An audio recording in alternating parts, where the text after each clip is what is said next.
იქით და დიდუბეჭი ყურის პოლიციის სამმართველოს უფროსი სულხან თამაზაშვილი იცოდნენ და იმიტომ ყველაფერს აკეთებდნენ, რომ ეს საქმე დამალული იყო. დედა, რომელიც შვილის სიკვდილის მიზეზის გამოძიებას უკვე 9 წელია უშედეგოდ ითხოვს საქმის ჩაფარცხვაში აჭარის მთავრობის ახალ მეთაურს ადანაშაულებს.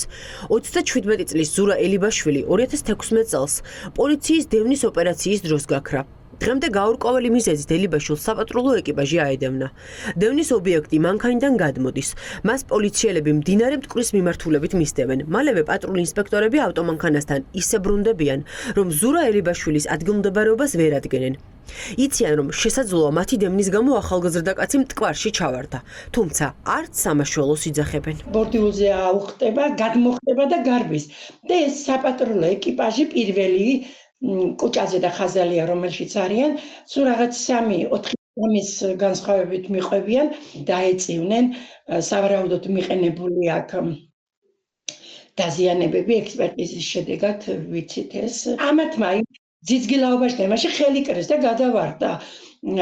ან თუნდაც თავისით გადავარდნილიყო, ან თუნდაც გადაეგდოთ. სამაშველო არ უნდა გამოეძახნათ, ხონახეს რამხელადან არის გადავარდნილი, ხო? დევნის ოპერაციას დიდუბე ჩუღურეთის პოლიცია ახორციელებდა. მაშინ ამ დანაყოფს აჭარის მთავრობის დღევანდელი მეთაური სულხან თამაზაშვილი მეთაურობდა. გარდაცვლილის დედა ამტკიცებს, რომ საქმე სწორედ თამაზაშვილის მონაწილეობით ჩაიფარცხა.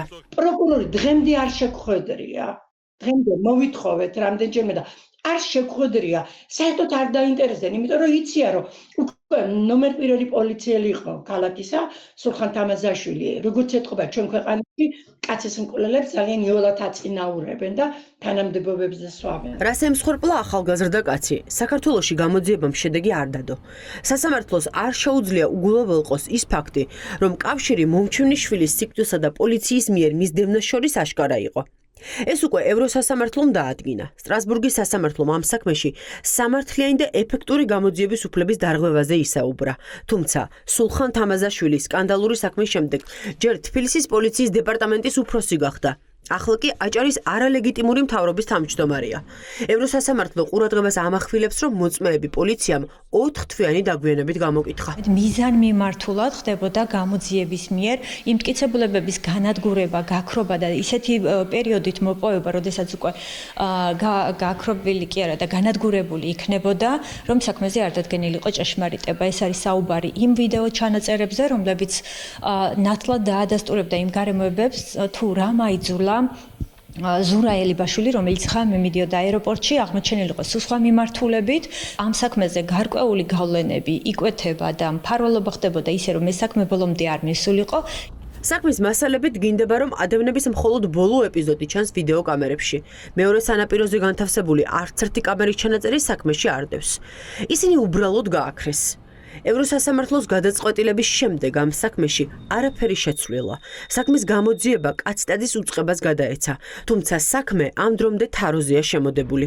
ვიდეო ჩანს, სადაც ადამიანი ჩადის ქმედებას. ამ ქმედების მიხედვით უნდა დაუსვა კითხვები, ის რაც არ უნდა გიპასუხოს, არ უნდა აღიაროს ბრალი, ან არასერიოზულად გიპასუხებს. კი უნდა ბრალის გამზადება, მან ბევრი რაღაც ნიუანსები ახლა დეტალებში რო არ გავყვეთ, წარადგინათ ბრალი. პროკურატურა ამისთვის მზად იყო, მაგრამ შეგნებულად არ მოხდა ესეც არ მოხდა შეგნებულად ბრალის წარდგინა. დიახ, ამას ალბათ ახლა სპეციალური საგამოძიებო სამსახური დაადგენს, რომელიც ასევე შეგნებულად ჭიმავს ალბათ. ევროსასამართლოს გადაწყვეტილებამ კიდევ ერთხელ აჩვენა, რომ ამ საქმეზე გამოძიება ჩაატარა იმ ორგანომ, რომელიც დამოუკიდებელი არ იყო, რადგან საქმის ბოლომდე მიყვანის შემთხვევაში შესაძლებელი იყო იმ პოლიციელების ბრალეულობა გამოკვეთილიყო, რომლებიც 37 წლის მამაკაცს დაედევნენ.